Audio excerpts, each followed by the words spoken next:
Hey guys, welcome to the fitting video for the Wolf Pro Guide update. So in this video we're going to be talking about my new updated fit for the Wolf. We're going to be showing in the combat videos after this, you'll see some combat with the Wolf. But first I wanted to start off by talking about why I did this update and some of the background of the Wolf's history. So when I first made the Wolf Pro Guide, the Wolf was probably, it was up there among the best frigates in the game, depending on what the use was and what situation you were in. The Wolf was incredibly powerful, able to take down much larger ships, battle cruisers, potentially even battleships in some cases, with enough time and isolation. So when I first released the guide, probably in 2012, 2013, somewhere in there, it was an awesome PvP ship. What happened later on was several things that made the Wolf less and less viable. So the old Wolf fit was this one right here, and I'm using PIFA, so I'm going to be a little bit slow on picking up how exactly where things are and everything. I just switched to PIFA from EFT. So the old Wolf was a micro warp drive fit that you'll see in the old guide that I'll leave here on the page, but I recommend you go with the new afterburner fit, not the old micro warp drive fit, for the reasons we're about to talk about. The old fit used a micro warp drive. It was very fast, 2,564 meters a second. It's not interceptor fast, but that's pretty darn fast and a pretty good align time there as well. So you were quick enough to where, potentially if you really wanted to, maybe you could get up and catch an interceptor. Probably not unless he was not paying attention or not flying very well. So what made this ship less viable first was the introduction of T3 destroyers. So the CPor, the Confessor, the Jackdaw. Then the further introduction of more T3 destroyers like the Bifrost, what's the other one? Crane, and there's a couple other ones. Anyways, so all of those T3 destroyers basically came out, and they were on a price point similar. This is 41 million, and you could get a CPor for 60 million, 70, somewhere in there, depending on how you fit it. If you went with T2 rigs, it obviously goes up. But you could get a much better ship for pretty much the same price or just slightly more, that was far more capable, far more flexible because it had the different modes you could go into, and it was just all the way better. So no one flew the Wolf, and it was just better to fly CPor. And in a 1 versus 1 fight, Wolf versus CPor, the CPor is going to win. Wolf versus Confessor, this Wolf will lose. My new Wolf will win against a Confessor. Jackdaw, I'm not so sure. I haven't really tried, and I haven't ran the numbers yet. I would try. I'm not sure I would win, but I would try. So that was the first thing that made assault frigates pretty much useless. What really put the nail in the coffin of assault frigates was when they changed heavy interdictors, Hicks, to have scramming focus points. And those focus points, I believe, could go out to 43 kilometers, maybe even more, with links, or I think it's 37K without links and then considerably more with links. Something like that. I don't fly Hicks, that's why I'm not 100% sure. So that basically made an assault frigate in not all fights, because you're never going to run into them all the time, but they're getting to be more and more common, so you're going to run into, guaranteed you're going to run into Hicks. If you go out solo PvP, you will find a Hick. I guarantee it. Maybe not your first day out, but you're going to find Hicks. I find them almost every night I go out on a solo PvP roam or a bubble camp. I will find a Hick at some point, if not 2 Hicks on a gate. And what they do is, with fast locking, they're able to scram you, and then a webber or them can web you and keep you from getting back to that gate and kill you. Without your speed, you've lost a lot of your advantage, and you're pretty much dead in the water with this ship.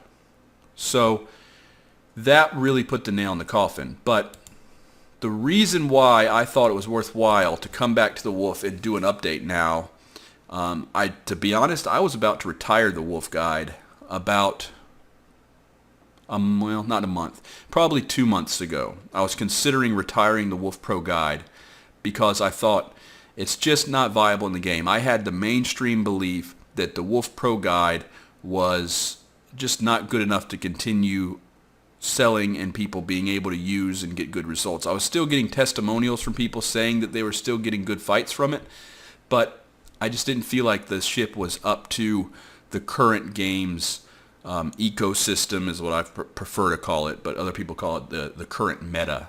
I like ecosystem, PvP ecosystem, because a lot of times I like to think of Eve in terms of an African savanna.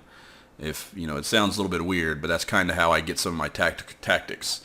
So to give you an example, let's say we have a field, just an open field, and somebody goes out in that field and they put a bunch of cardboard life-size printouts of wolves just all over the field, cardboard wolves.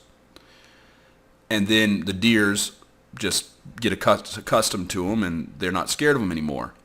And then one day you release a real wolf into the field and the deers just sit there and the wolf walks right up and gets a deer.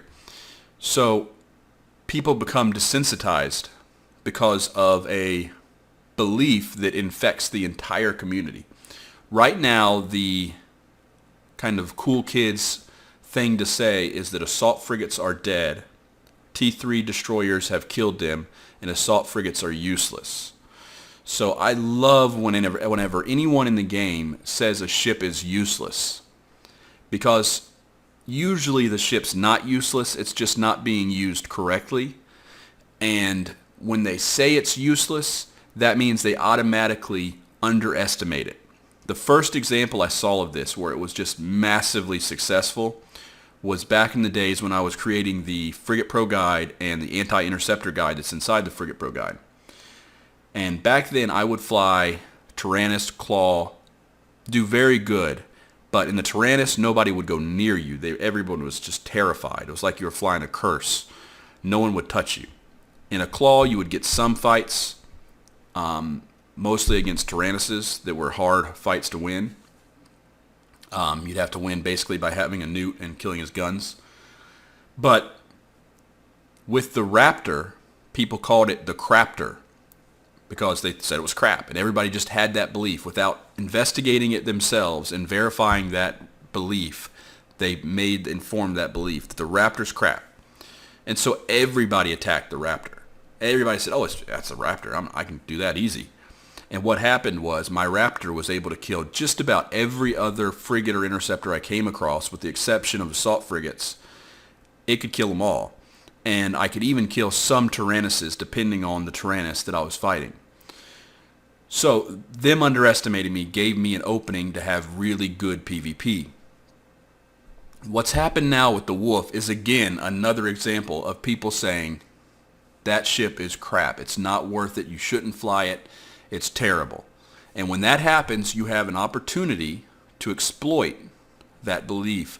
And what happens, I found with the Wolf, is that people are more open to fight me. They're more aggressive. They come to me. I don't have to force the fight. I don't have to trick them into fighting me. They will take the fight. As you'll see in the fight where the Confessor and the, what was it, a Crusader? I think it was Confessor and a Crusader. Both attacked me and think they can win. The Arbitrator that attacks me and thinks he can win. People think that they can win, and they completely underestimate how good the Wolf is. Now, that was a long diatribe. I'm sorry that it took that long to explain it all, but I wanted to give you a good background of why I like this ship right now.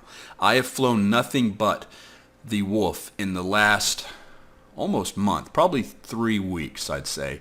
Now, we have to keep in mind this last month's been pretty crazy for me. Right now, as I'm speaking, I'm exhausted. It's been a crazy month overall, hospital, family stuff. But nonetheless, whenever I played in the Wolf because I enjoy it. I love playing with this Wolf. It brings back my love of frigates again because of this afterburner. We're going to talk more about that in just a second. But before that was the Cinnable, and I'm still working on the Cinnable guide. I know I said it would be out now. The Cinnable is the next ship that I think is really powerful right now. If I had to pick just 3 ships to fly, no, I can't do 3. I'll do 4. My 4 favorite ships is going to be Wolf, Cinnable, Pilgrim, Tyrannus. Those are my favorites. So, almost one of every race. We didn't get Caldari in there. But those are the ships that are just really powerful right now in the game. The Tyrannus isn't so much powerful as it's just always fun, no matter what. So let's get down to what makes this ship good. I switched the micro warp drive to an afterburner. Now what that does is it decreases our speed down to 1153, but that's okay because we're able to keep our sig radius very small. If you look over here at the, not that one, the active one, our sig radius balloons up to 116 with the micro warp drive on. Now the Wolf does have a, see if I can get it to show. It has a bonus for sig radius penalty. Now I personally believe that roll bonus, it disappeared. That roll bonus should be changed to a 50% increase in afterburner speed, and that would fix assault frigates right there. That's all you got to do. But with a 33 sig radius compared to that 115, I think it was, you are super, super small and super fast. Now, if we look at a gun, when you want to look at sig radius, you also want to look at signature resolution. So a gun's signature resolution, it's right here, which in PIFA they show it in 40,000. In EFT they've always shown it as just 40. And so that irritates me, that disconnect. Because here they're more worried with probes, I guess. Anyway, so what it was basically saying is that this gun can target a target that's 40, I hate that it says 40,000 meters. It's really 40 meters. 40 meters in size and hit it, right? So that's basically not, I'm not even actually saying that right. So if you have, I'm trying to remember here, if you have a target and people say like I can hit a quarter at 100 yards, right? I can do a bullet grouping with a rifle the size of a quarter. Well, that's their signature resolution. That's as accurate as they can get, is they can make somewhere within that circle the size of a quarter is how accurate they can be at peak accuracy. And it's the actual math in the game isn't quite like that, but thinking of it that way is I think the best way to think of it. Because the math doesn't work that way if you're sitting still. If you're sitting still, the math will not work. But if you're moving at a speed that's across the other target, transverse, then it does work. And any size you are smaller than the resolution, any signature radius you are smaller than the resolution. And now, if we were to look at, for example, let's just do drones because I was going to show you medium-sized weapons. Those are 120. Actually, let's just do that. So, ship equipment. I'm not used to PIFA. That's why it's taking me so long. Alright, so.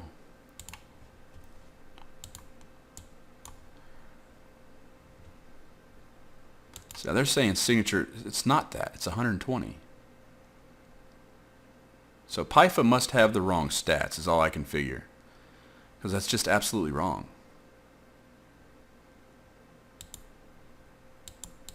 And it doesn't make any sense for medium-sized weapons to have the same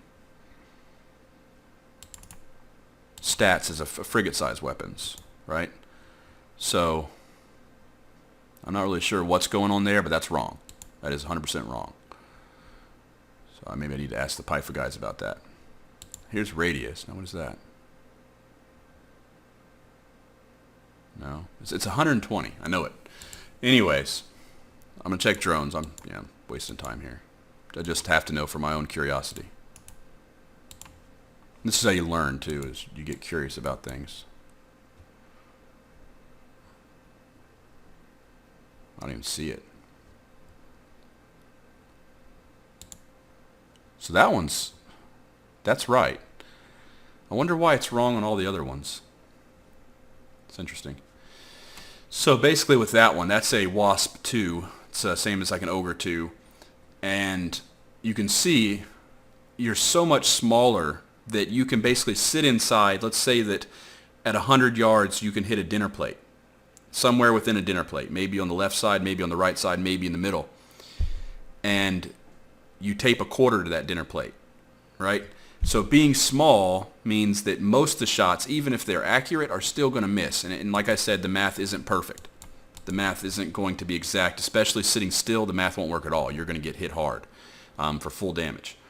But if you're moving, and the faster you're moving, it multiplies the effect of being small. So probably took too long explaining that, but the size of your ship plus the speed negates damage. And what you're going to see in this video, in the combat videos, is that this wolf negates damage like crazy.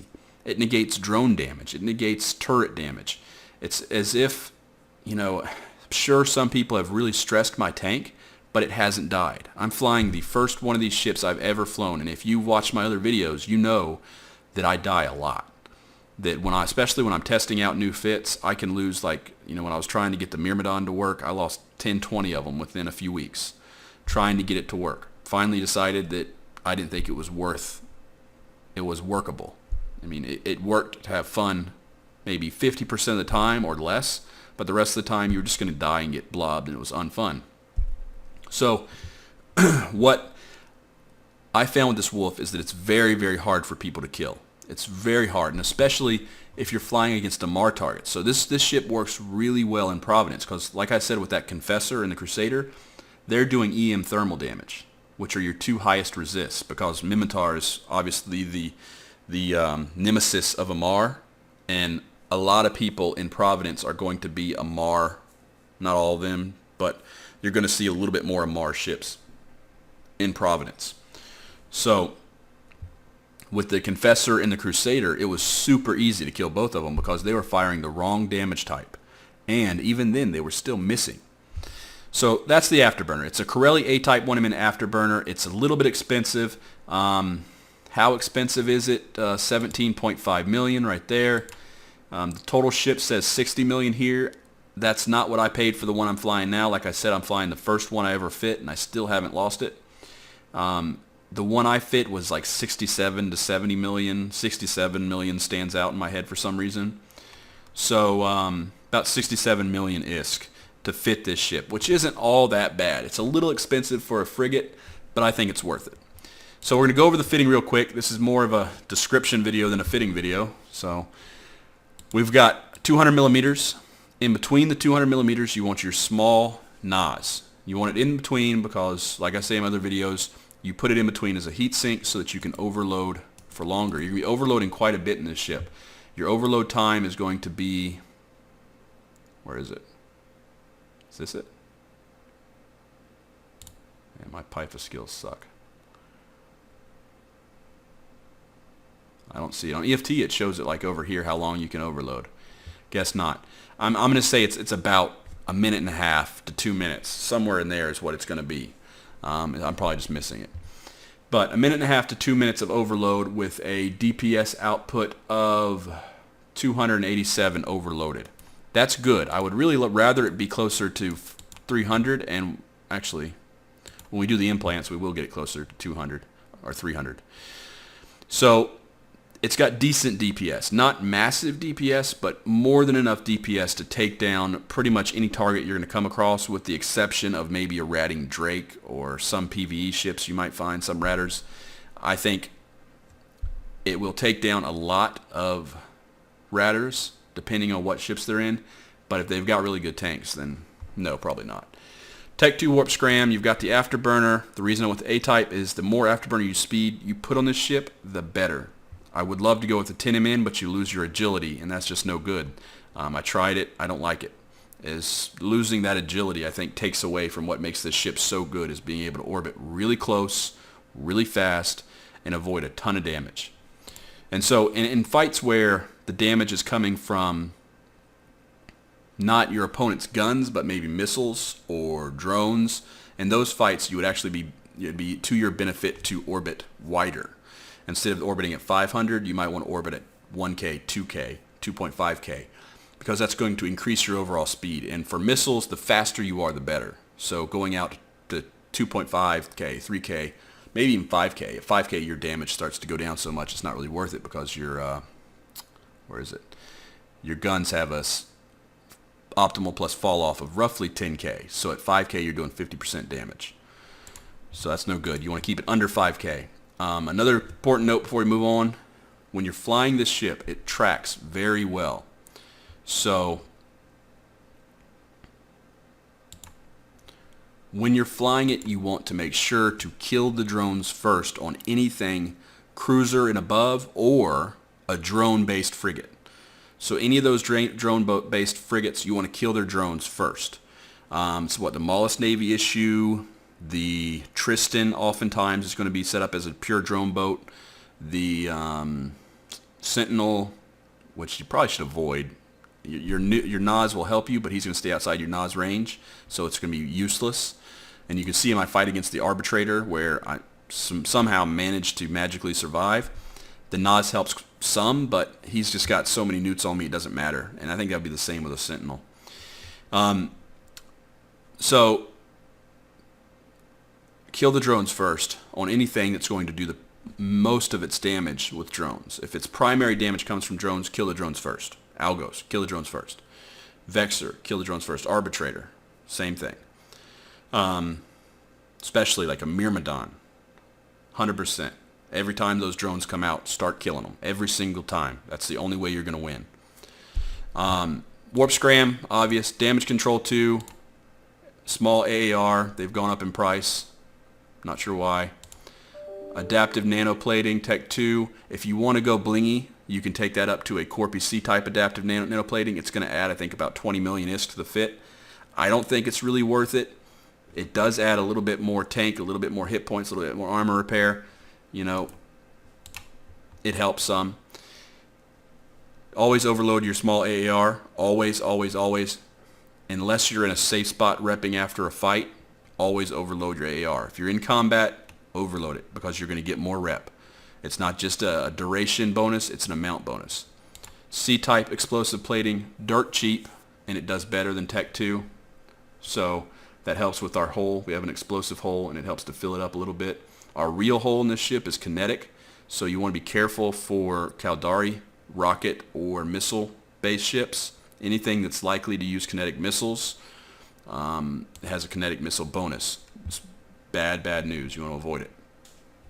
Gyro stab to boost the damage, small burst aerator, Tech 2 to burst the damage, and a polycarbon to give you more agility and more speed. So that's the base. If you have questions about this fit, just ask me. I know I went over it really quick, but I realize this video is going on long, so I'm trying to rush through it after I got through what I thought was really important to tell you why this ship is important. So let's go ahead and add the implants. We're going to get 3% to small projectile turret. You can see that goes up 257 there. Alternatively, if you wanted to be more tanky and less DPS-y, not my preference, you could do an RS 603, which is a repair system 603. It's going to give you 3% more tank. Where is my tank here in Pyfa? I have no idea. This is like the third time I've ever used Pyfa. But I've got to switch to it because evidently EFT is never going to be updated again. Still looking, still looking. It should be in here. So I know people are yelling at the screen. It's right there. It's right there. No, it's not right there. So it should be right here. Here it is. 150. Is that right? Yeah. So that's my armor repair amount. 150 hit points per second. So a 3% boost would get that up to, what, 155-ish? Right in there? Yeah, 155. So it's an extra, not even 5. Yeah, not at 4.5 hit points a second. It helps, but it's not amazing. For slot 7, I like to go with, I believe it's this one. No, it's this one. Tracking. Yeah, 1% tracking speed. Now, you can always go more expensive than this. I'm just cheap. So I like to basically keep my implants cheap because 90% of the time, if I die out in solo PvP and nullsec, if I don't get podded, I'm going to go pod myself at a safe spot and just self-destruct. Maybe to deny them the kill. Slot 8, you can't do anything. Slot 9, here you could go with a repair, a 1% repair or a 1% to your DPS. I choose DPS. I just think it's more important. I can get 1% is a lot more on 259 than it is on 150. So seems to me like that's the better choice. There's some logic. Slot 10, well, we still got to do 8 and 10. For slot 8, I like to do passive tanking.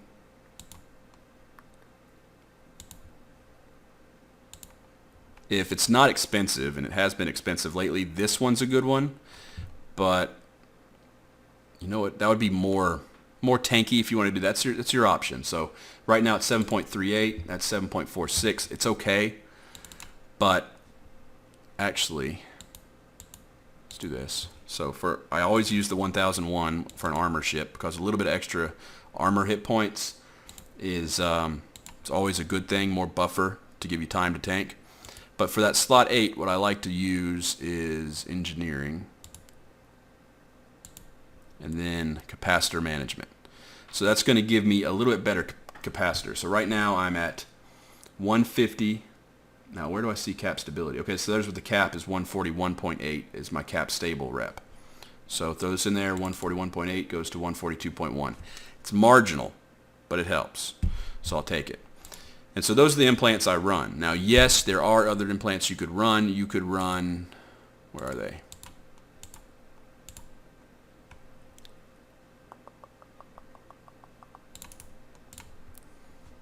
Asclepian, is that how you say it? Asclepian. And that's going to give you more armor repair, but they're expensive. I don't like that. I don't like flying that expensive. I'm already at 60, 70 million for my ship, 5, 10 million for my implants. That's enough. That's enough risk for the ship. And this, what's cool about this ship, I'm going to end the video now. We're going to end it. I'm going to stop talking. So I could really talk about this ship for another hour probably.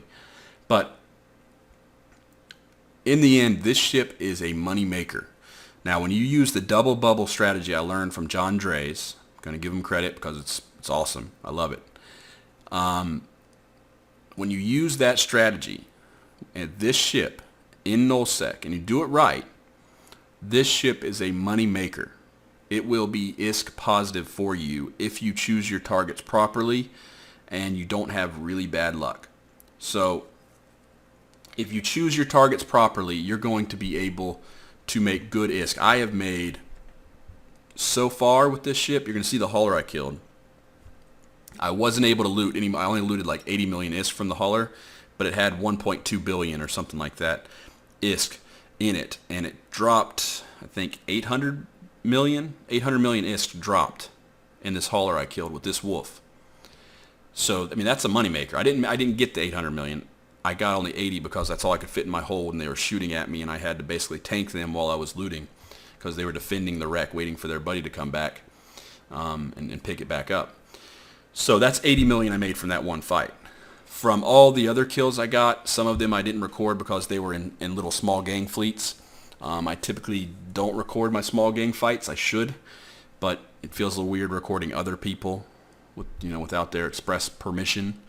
So they're involved because their voice would be on comms, and showing it without comms doesn't seem quite right. So with all those things together, I must have made at least 200 million, maybe quite a bit more so far with this one frigate, and I haven't lost it yet. So it's been a very ISK positive ship. It's not making me rich, it's not plexing my account, but then again, I'm only playing with it for maybe an average of 30 minutes a night. And that's not actually 30 minutes a night, it's more like 2 hours every 3 nights. I can get time to play it, or an hour, hour and a half. So when you do play it, it's very profitable. Providence is really your sweet spot, I think, because of the Amar ships. Anywhere people are going to do primarily kinetic thermal, or not kinetic thermal. I'm so used to Galante, Serpent to Space. EM thermal. So anywhere where EM thermal damage is primarily used for the rats, which is Providence, Genesis, what's the other one? I think it's Curse, maybe. Maybe Catch also, I'm not sure. But any area where the rats are EM thermal, this ship's going to do exceptionally well because the ratters are going to be fit that way, meaning it's easier to kill ratters. Just know that they're going to be tanked for that as well. They're going to do that damage and they're going to tank that damage, I think. Is that right? Pretty sure. So you want to go for their weakest resist, which if they're killing rats that are EM thermal, it's probably going to be kinetic. I think Garistas is EM thermal as well. Pretty sure. I think it's thermal EM. Thermal first, EM second. I think. So in either one of those, you want to do a kinetic damage. You'll see that in the Cinnable video if you end up watching that, is that I'm able to kill a lot of ratters. I don't think I did kinetic. I think I did explosive because the kinetic damage ammo for Mimitar, I believe, does less damage. Is it that one? I don't know. Anyway, so that's the fitting video. I went on a little bit long. Sorry for that, but I think it's valuable if you want to listen to it all to try to learn a little bit more about the ship. The upcoming combat videos, I've got some good ones, like I said, haulers, fights where I take down multiple targets. It's been a lot of fun. I've really enjoyed this ship, and I think right now it's got a certain amount of extra potential based on the fact that people underestimate it.